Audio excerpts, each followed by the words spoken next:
if I was a marketing manager working with creators and like wasn't on set or anything like that, I would go after creating a ton of like a big shot list, say like try this, but like get creative with it and encourage that creativity. Because I think a lot of times when people are working with creators, they're very prescriptive, which is good because you need that for the data and all this stuff. But you also might be missing out on those moments that could actually be the winners. And we don't know what those moments are going to be. They just happen. That's actually where a lot of the art form comes into play, because once you give creative people constraints, then they can go deep within those constraints and be creative. So you need to, the marketing manager, the campaign lead, like they need to provide me as a creative with a hypothesis and like explain it to me like I'm 5 years old. What are you trying to improve within this campaign?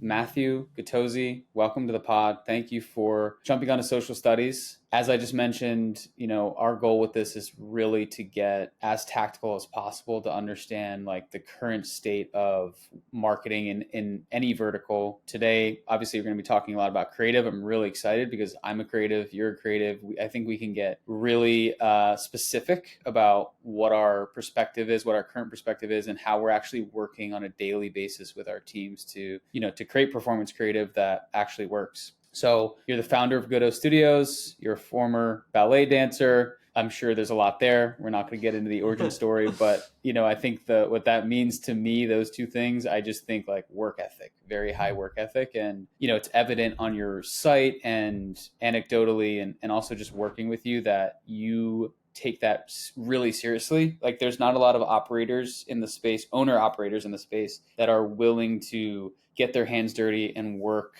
on the actual work itself and communicate with the client. A lot of people are just trying to scale at all costs. So I really respect that. And that's why we wanted to have you on. So I want to just dive right into things and unpack the current landscape, okay? Because on LinkedIn and Twitter and, in this like D2C e-com echo chamber, there's a lot of talk about UGC, user generated content, versus AGC, versus just getting a lot of studio static photography, high fidelity stuff. There's like a whole spectrum, and it seems like that spectrum gets larger and larger by the day. And so just what is your perspective being the owner of a production company on the effectiveness of UGC? We don't need to talk about is UGC dead, but where do you see UGC living in a brand's library versus AGC versus, maybe working with a studio or a more like experienced producer that's been in kind of traditional content production? What's your take on that? Yeah, great question. And for people to have context, like just quickly on our process, so you know where I'm coming from, which is Goodo Studios, when we are creating content, we will shoot everything in-house, which is very different than probably a lot of other providers who will essentially kind of broker between creators and brands, and that broker also does the creative strategy and takes care of the creators, gets the content, sends it to the brand. What we are doing is we are doing the creative strategy. We're ideating everything, but we will use actors. We will shoot with cinema cameras as well as iPhones, and depending on the brand, depending on the needs, and then we actually will edit everything and then send to the brand. So why I say that is because my view on all of this is that it's not really black or white, right? It's not like, oh, UGC is working or not working, or you should have actor generated content. To me, I just think every brand needs to create the content that's going to work for them, and that's going to look very different. So if have a really high-end product, yeah, I think UGC can work for them, but also like, is that the visual brand? Is that the thing that you want your brand to be represented by? Yes, like it's quote unquote more organic, this and that. But I think that like you also have to take a long-term view of what you want your ads and what you want your brand to represent, and how you want customers to connect with that visual story, brand story over a long period of time, not just to get a really good ROAS right now. I think that's the biggest thing that is missed in these conversations. So I like hate to be like, it depends, because it really does based off of so many other factors. I think that brands, before they're going after getting UGC, actor generated content, high end, lo-fi, whatever it is, they actually need to take more time to sit down and think about what they want their brand to represent over the next 5 to 10 years. And can we take bets on the ads that we create that correlate with that experience that you want to give the customers? There are some really great brands that are crushing it with high-end stuff, and there's also really great brands that are crushing it with lo-fi stuff. And so I think there's not like you have to do one or the other. I think you just have to choose the route that you want to go, and then from there use the data to then say, how am I going to optimize this and figure out how do I use this style to work for you. I really want to get into the data analysis side of things, but that I think that can come a little bit later. So I love this point about brand. We're big on brand at Darkroom as well. And I do think that needs to be the foundation of everything. One thing that I've noticed in the UGC landscape, though, and I think this is a phenomenon that exists in every channel, every tactic ever, what happens is pure just supply and demand proportion. So in the beginning of something, the supply is low and the quality is a bit higher. People start to get introduced to a tactic like UGC, and it starts to really work well because consumers are not as kind of inundated with it yet. And then over time, as the demand picks up, the supply increases and the quality goes down, and then consumers are just like, they see behind the curtain. And for us, we are kind of in that broker camp that you described. We have budgets for our clients, and we broker relationships with studios such as yourself, individual creators, any type of entity that is creating content that we can use to edit or place directly in our client's funnel. And what I'm seeing is there are so many creators now, individual like amateur UGC creators, that being able to find folks who are really invested in actual content creation, and not only the content creation itself, but back to this point about brand, understand their own brand. And I'm not talking even just about influencers, but I'm talking about creators who just want to create content,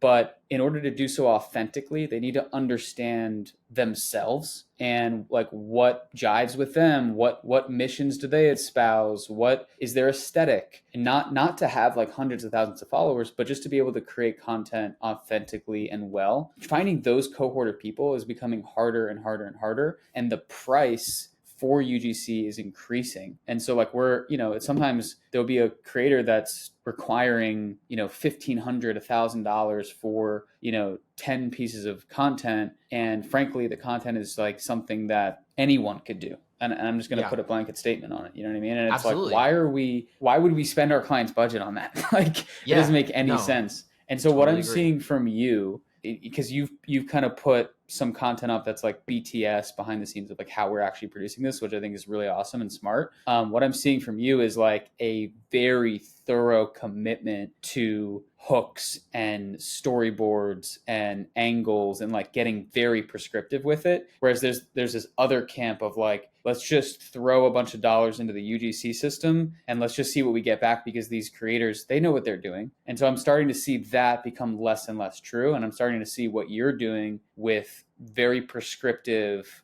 direction coming back into the fold and becoming more important. So I want you to unpack that process a little bit and talk about, how you actually facilitate that when you're on set, and, what does that whole workflow look like? Actually preset, and then on set, what does that look like? Yeah, no, I mean, just going to the price thing, because this was a huge deal for us. Like, I think what was hard right when COVID was happening was like, you can't really shoot in person. And again, that's like what I traditionally come from, is like shooting with my camera and doing it in person.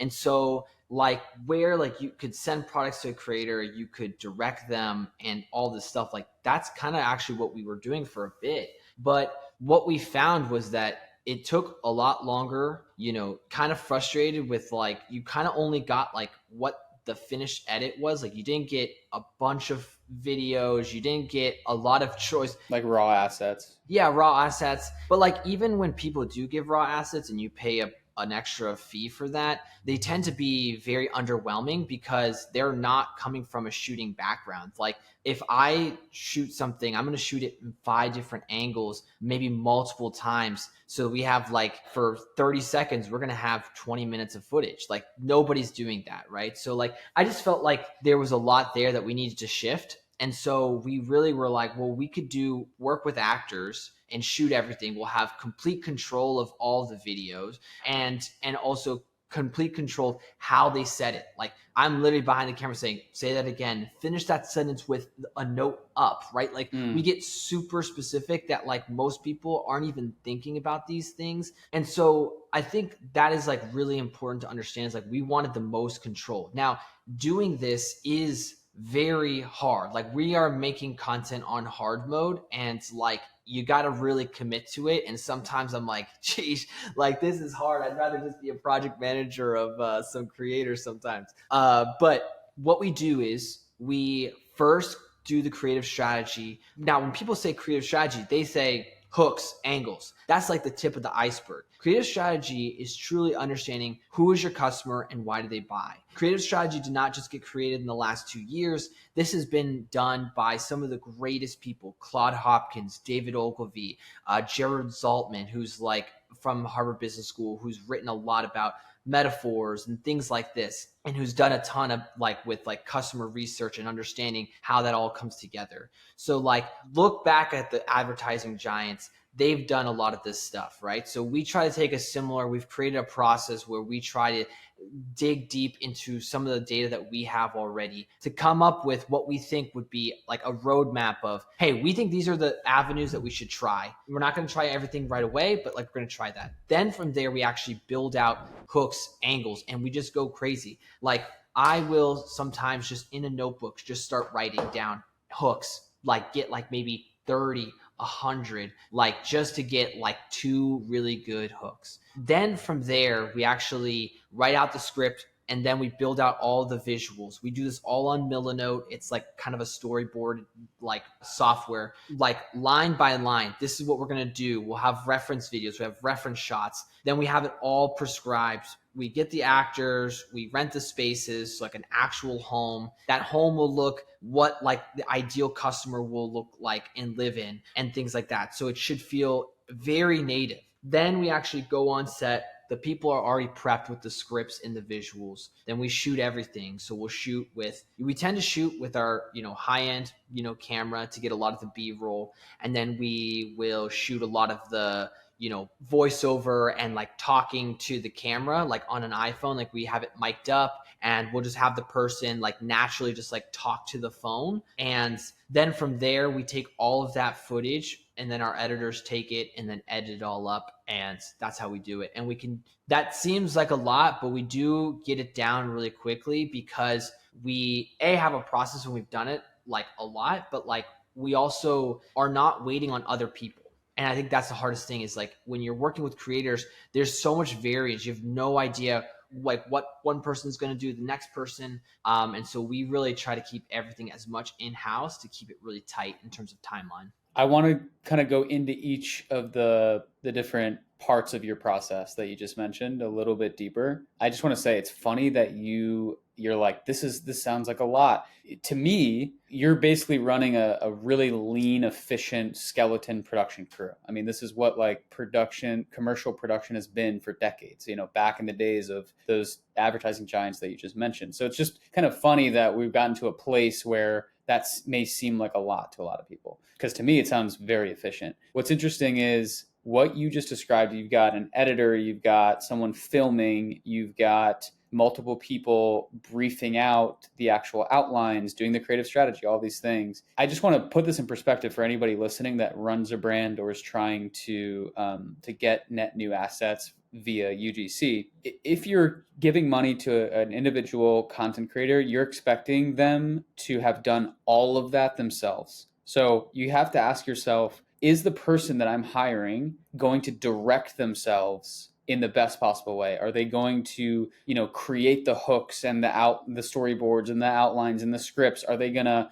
edit the content as well as, or to a certain degree of talent that, an editor might do the same thing. And, I think in the beginning of the UGC wave, it was, the level of quality or effort that we asked of creators was a lot lower because we wanted things that looked really almost like bad, amateur. And now that there are so many creator tools, I mean, I've been using CapCut a lot on my phone. It's really easy. It's great, very powerful. Now that there's so many creator tools, I think we can expect a lot more of creators. And actually, as users of these social apps, as audience members ourselves, I think we are expecting a lot more. And so it just places more of a burden on the people creating the actual content, which is why I think the pendulum is swinging back and your approach is actually super effective. Like if I was running, if I was given $5,000 and I needed to get, X amount of content to launch a brand or run an evergreen campaign for a brand, I would lean way more into your approach rather than just trying to diversify and spread out amongst a bunch of UGC creators and let them run wild. If I could just jump in real quick about that, like think about the incentives of these creators.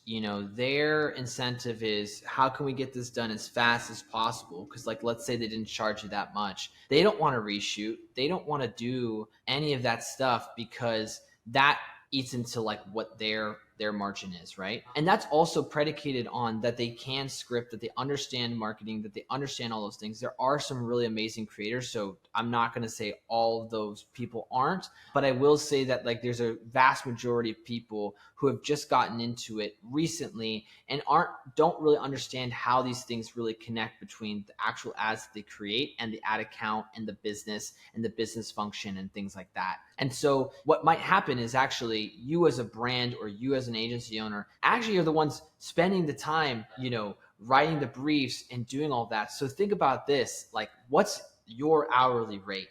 What's your marketing manager's hourly rate? Yeah. And then multiply that by the 20 hours, 30 hours that they're going to have to go and wrangle some creators, get the creators, brief the creators, correct the creators, all that different stuff. It's that ends up being a really expensive process. So you think, we're only going to spend a little bit of money on content, but you end up spending a lot of time on content creation or corralling content. And it ends up being very expensive. And think about what you could do with 20, 30 hours, your marketing manager could do that could really go 10x that time for them.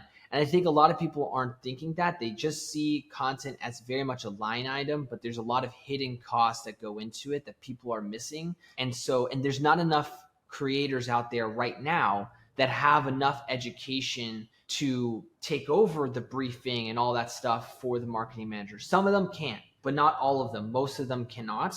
And so that's a cost that's not being talked enough about. And I think it's hurting brands holistically.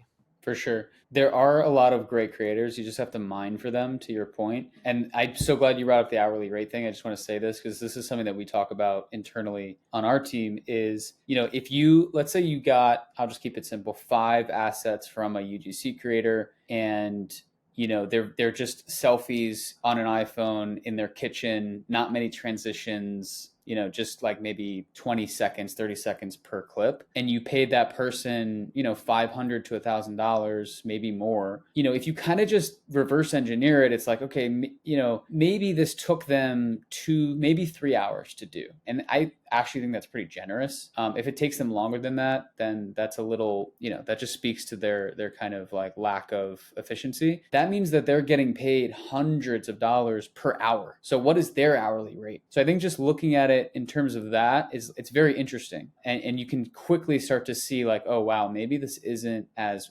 worth it. So I think the point there being of all this is there are really great creators. UGC is definitely not dead. It's just about finding that cohort of folks that are very high quality and very aligned with your brand. And then, making sure you're being efficient with your capital. So now going back to creative strategy, because you kind of glossed over that a little bit. And I completely agree. It's the foundation of everything else, and actually where everything ultimately comes back to in a type of flywheel. So, what is your typical involvement with creative strategy? And, it may vary per client, but what are you expecting from the brand side? And what do you often find yourself having to build out on their behalf in order to make the most of your production time? Yeah, so like I said, like I mentioned a guy named Gerald Zaltman. He's from like the 80s or 90s, and he basically kind of has a longer process that would be interviewing lots of customers, and it's like kind of this whole like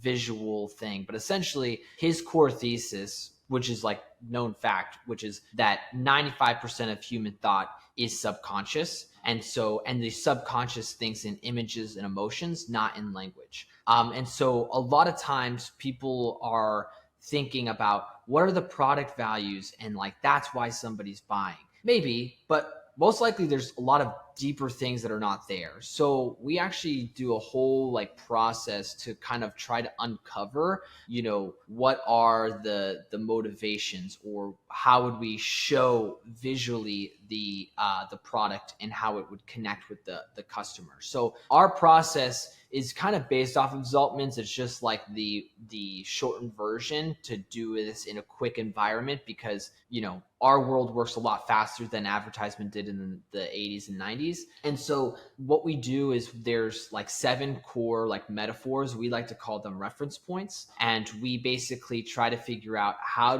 because if somebody's never seen your product before, they don't know your product. They've never experienced, they don't know it, but they have experiences in their life. They know what they've seen and what they have felt. So for example, like an us versus them, the reason why that works really well is because you are putting your product and pinning it against something that somebody's already experienced. At least your core audience customer has experience. So if they have experienced that type of food that has lots of sugar, and they're like, I love that thing, but dang, it's got a lot of sugar. Then you're like, yeah, well, we got that same thing, but no sugar. You're like, okay, I know that. I know what it tastes like. I know that experience that made me really happy. What if I can get that same experience, just no sugar, right?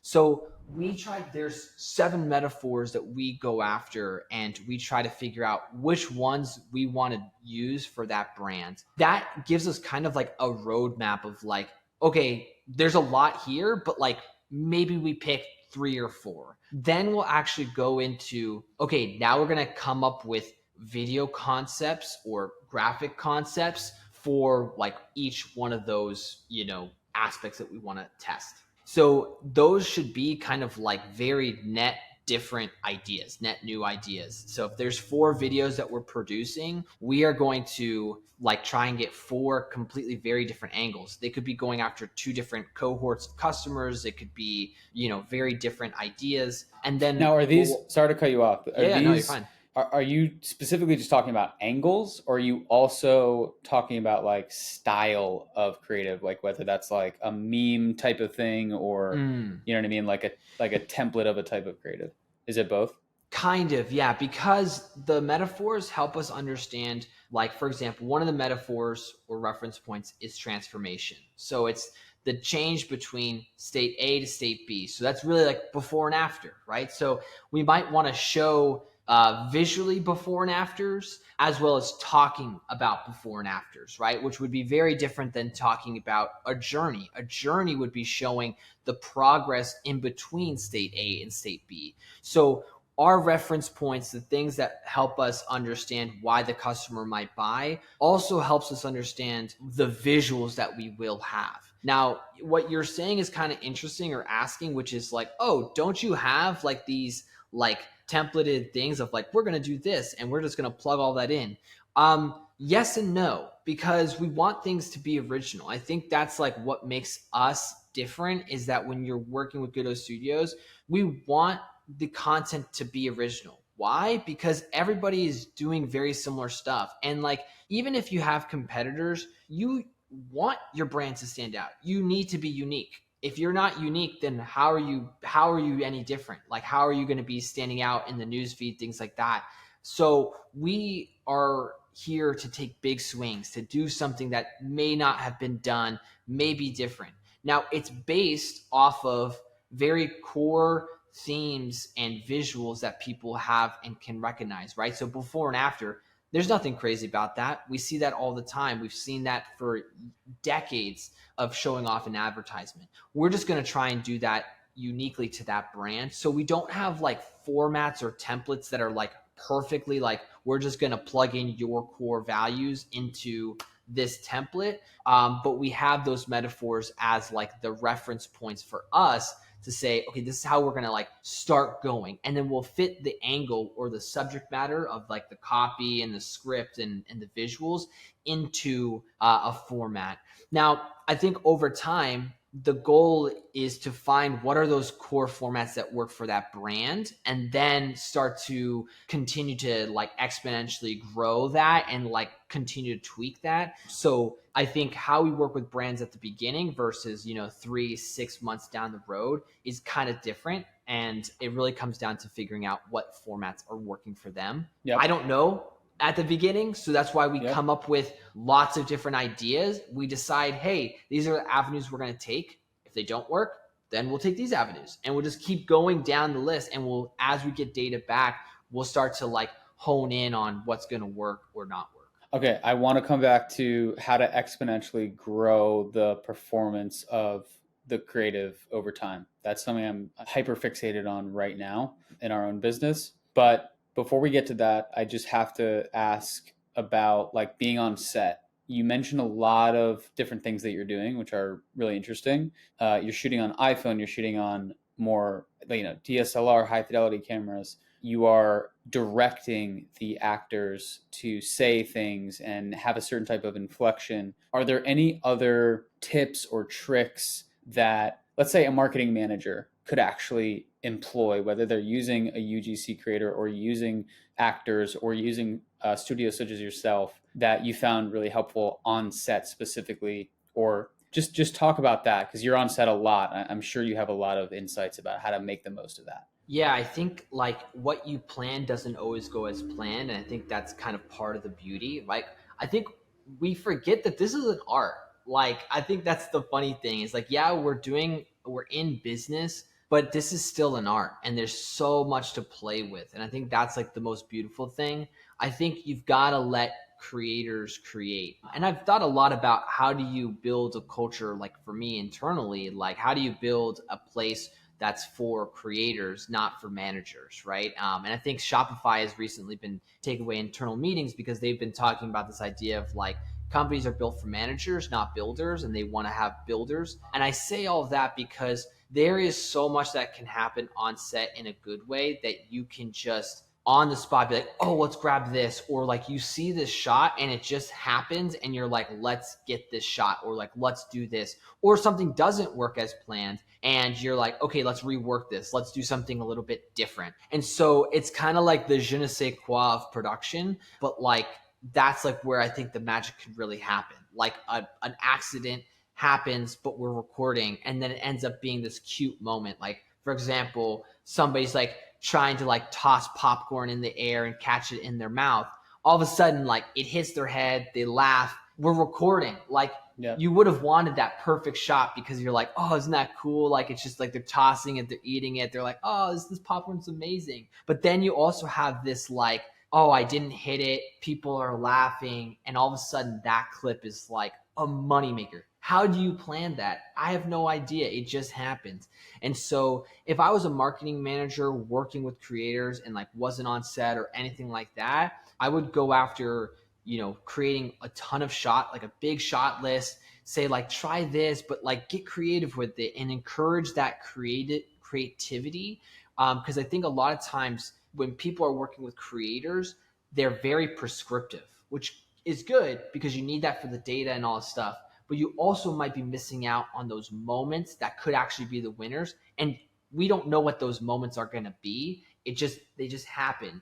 And so I think you want to encourage your creators to have those moments, to give you those moments. And so you can only really do that with creators that have experience. So it's like, you can't have a new creator just do whatever they want, because that might not go well for you.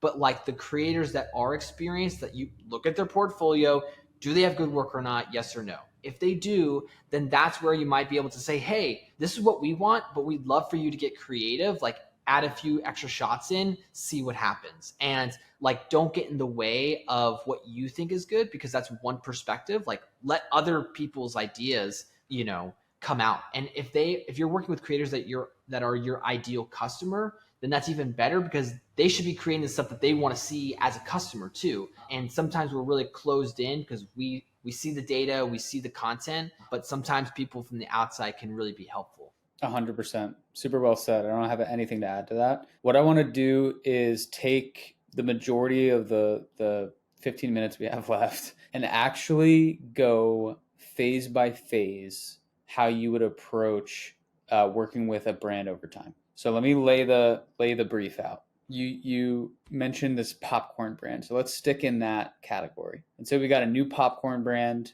that's going to market, and we're just starting out. We need to get a certain amount of content to launch with, and that's going to last us X amount of time after launch. That's kind of phase one. I'd love to understand how you would approach that phase one, which you kind of spoke about already. So maybe you can touch on things that you didn't touch on before, or kind of gloss over that. And then when it's time for phase two, a new batch of creative, how that comes about and how you approach that. And then phase three and on in sort of perpetuity. Yeah. Great question. Okay. So first off, if somebody's launching, just to take a step back, my thesis is that there is actually an importance to visual brand. So the visual brand, it should be cohesive, right? So somebody goes from an ad to a landing page to a website. We want the messaging to be cohesive. We want the visuals to be cohesive. Now, create visuals that can be to that platform, right? But there should be some cohesive themes throughout.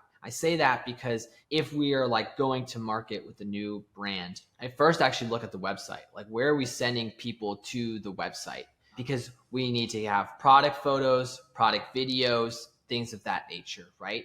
So the first month, let's say, we're going to be planning out the creative strategy. So what are the initial themes that we're going to test on the ads? Hopefully there was some sort of reason why they bought this, or reason why they made this product, right? So what makes them unique? Let's probably dig into that, right? And create a bunch of different ad formats that we want to go and test. We'll do one shoot. You'll get photos, you'll get videos, you'll have some actors, and you'll run through the scripts and all that stuff. What's great about photos, you can use those on the product page. You can also start to build out a ton of different statics off of that imagery that you have, right? And I'll get to why that's really important a little bit later. Then you have your product videos and stuff like that. Very simple, just some simple stuff, overview of what the product is and kind of core themes, and that can be your product page. Then you actually build out those ads. Those ads launch, and you get data back. And I think we'll obviously talk about what data we're looking for and things like that. But just again, to go through the timeline, you're getting data back. Just to be hyper specific, what you said is in that phase one, you are producing, I would love to even put a number on it, sure, very various amounts of creative angles and styles and different things, because you don't know what's going to work. You're taking some big swings. Maybe you're taking some low risk swings as well in there. How much what's the amount of variance that you're producing for in that phase one? Yeah, I mean, I think it depends.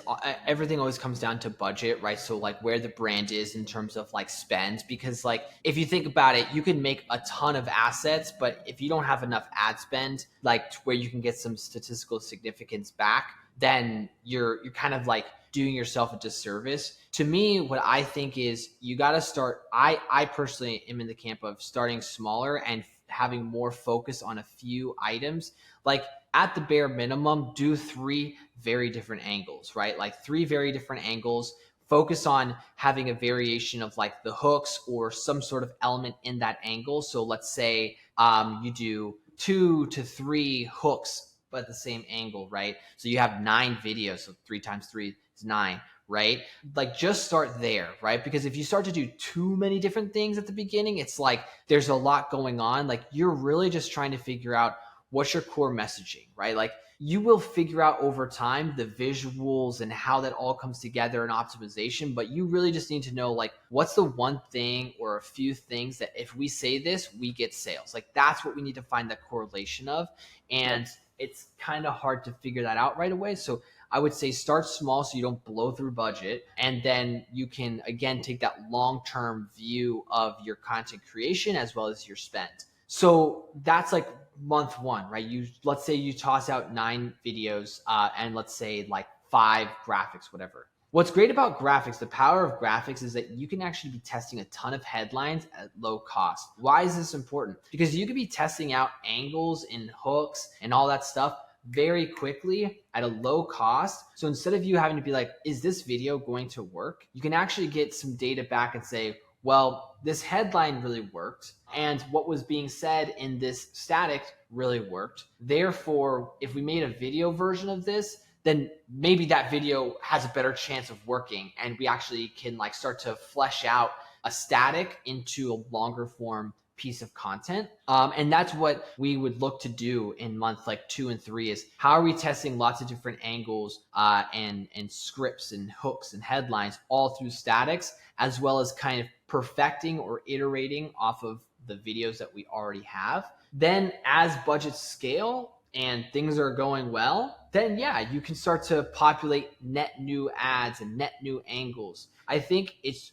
really comes down to having a really tight connection with the media buyer, the creative team, and like the marketing manager or growth manager. Like everybody has to be on the same page. Everybody's incentives have to be on the same page, right? So like that's another big thing is like making sure people's incentives are on the same page, right? Like you don't want to just scale to scale because people get paid more or less, right? You want to make sure, are we scaling the right ads? Are we producing the right ads? And I think having those conversations, especially early on, will really help. Then, from month 3 to 6, you have now tested a lot of different angles. You've tested a lot of different variations. You've tested statics. Hopefully through that, you can start to say with some confidence, when we say X, Y, and Z, we see a result, right? And like you might start to say, like figure out like, hey, this offer, when we say this offer, this is when it works. And then start to be like, okay, cool.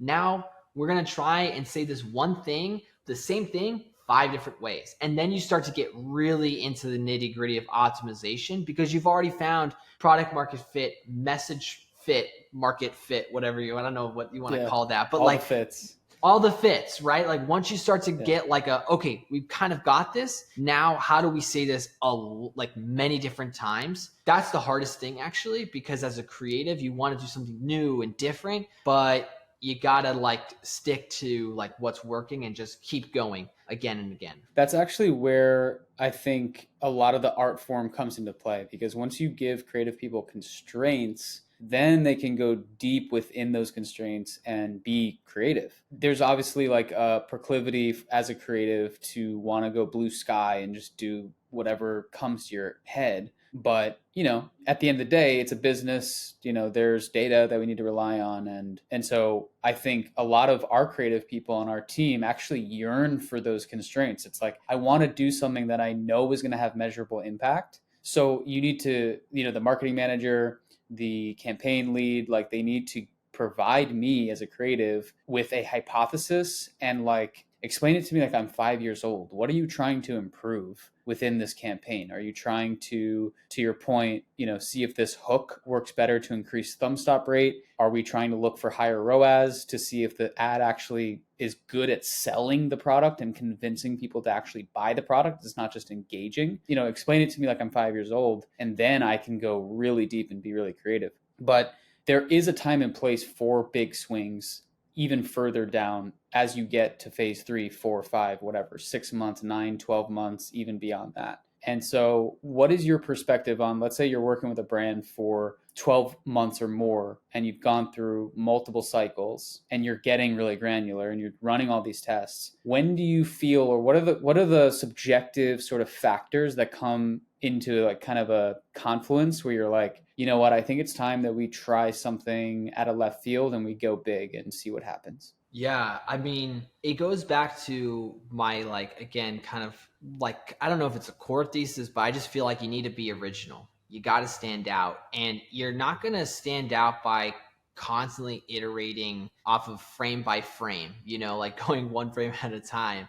It's necessary. So don't get me wrong. Like, you need to have that scientific approach to content. But what I think is really funny is that we act as if consumers are rational. We are not rational, right? Again, 95% of human thought is subconscious. So if somebody is telling you why they bought something, I'm not saying that it's untrue, but I'm saying that there's actually other factors that go and play into that. They just don't know how to, they can't even articulate that, right? And so what's funny is that we look at P&Ls, which is very logical. It's a very rational thing. P&L, you've got money in, you got money coming out. You look at data, it's a very rational thing. But you have to remember, consumers are not rational. So we are making decisions as if they are rational, as if they are looking at the data, as if they are data and things like that. But you have to then, over time, figure out, okay, these are working, but what's going to be that anomaly that we're going to create? What's going to be that thing that's going to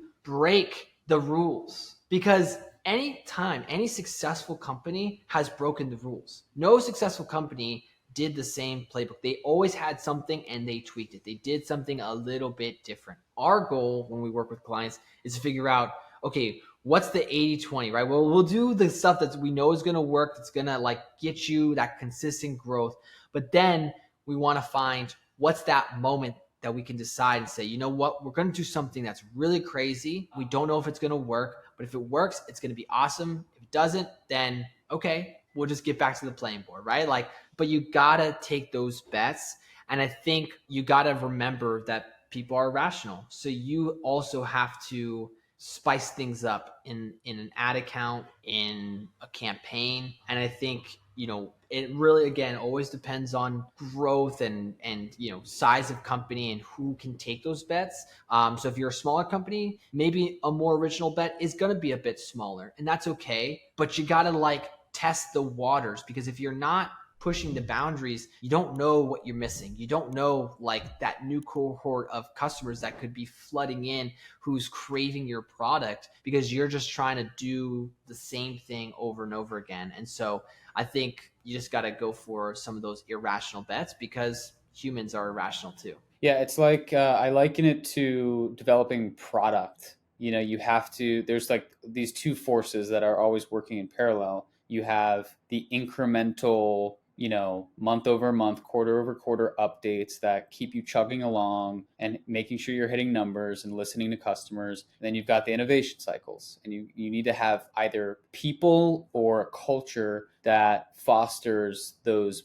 big swings that are actually what ultimately move the needle in the sense of bring you to a new threshold. And so you definitely need both. I love your approach because it's exactly how we approach it. So I'm a little bit biased. We call this the campaign flywheel. And we've identified 6 major kind of milestones or checkpoints within this flywheel that within a campaign, you never get off the flywheel. It just goes around and around and around. And so you've got the campaign strategy, you've got research and ideation, you then have defining your tests and briefing the creative, and then you have creator enablement, post-production, and data analysis, and you just go around that circle. And what it does is it helps to make sure each person that's on the team is really tethered to one another, and they're being as thorough with their context when they're handing off to the next kind of like checkpoint as possible, because that's where you can get a lot of information and efficiency loss when people just expect that the other person on the team knows exactly what's in their head or knows what the goals are or knows what the hypothesis is.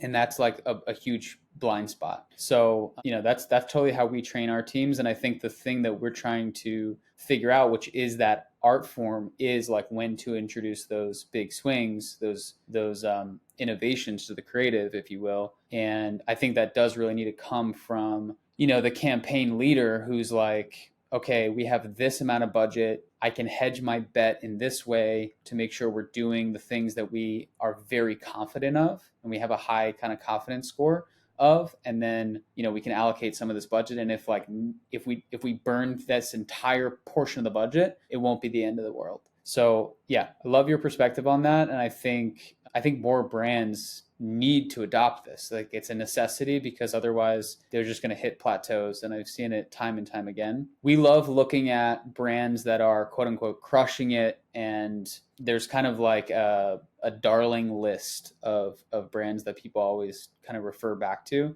And usually they're like at scale. They have large budgets, large testing budgets already. And so it's interesting to like try to spot these brands early on and follow their life cycle to see like what they did when they didn't have large budgets. And I often find in my own observation that using these frameworks and processes is kind of what I'm seeing just cursory through their ad libraries and customer journeys. I'm curious though, for you, what brands do you often refer back to for sources of inspiration, or brands that you've been following for a long time and you feel like they've run a creative playbook in a very thoughtful way? So one brand that's come on my radar recently, which I feel like I'm like, I don't know why nobody's talking about this, because I'm looking at their ads library and I'm like, this is crazy. It's called Carpe, which is like a kind of deodorant, which is like, do we really need another deodorant? But like they are crushing it. And so like their whole thing is like they are working with creators like crazy. But I think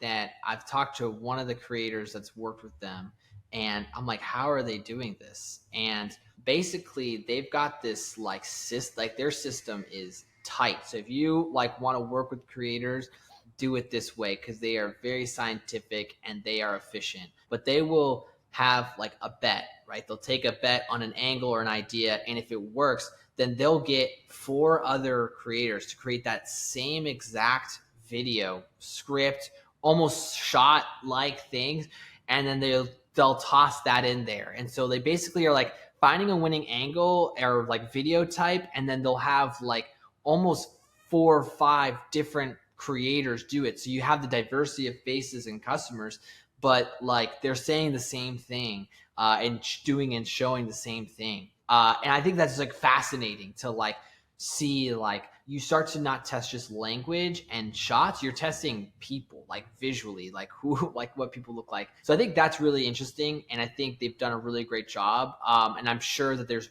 more technical system stuff I can only just see from the outside. Obviously everybody's gonna, like a lot of people would say AG1, but I feel like people talk about it but don't go after it the way that they do. People are like, oh, AG1's so great, but then they're out here not doing the high-end stuff. But like why I like Athletic Greens is because they understand visual brand. They understand that they are selling a luxury product, so their visuals need to look luxurious, and they've done a really great job of that. They've only now recently gotten to more like creator UGC stuff, but they've for the most part have really built that visual brand, and I think that's so not talked about. And then another one that I would say is really great is Jones Road Beauty. I think like what Cody and his team is doing is just like phenomenal. And again, they've done a really great job of being able to have that high-end look throughout, but then they do have some creators kind of coming into things. And so I feel like they've found a really good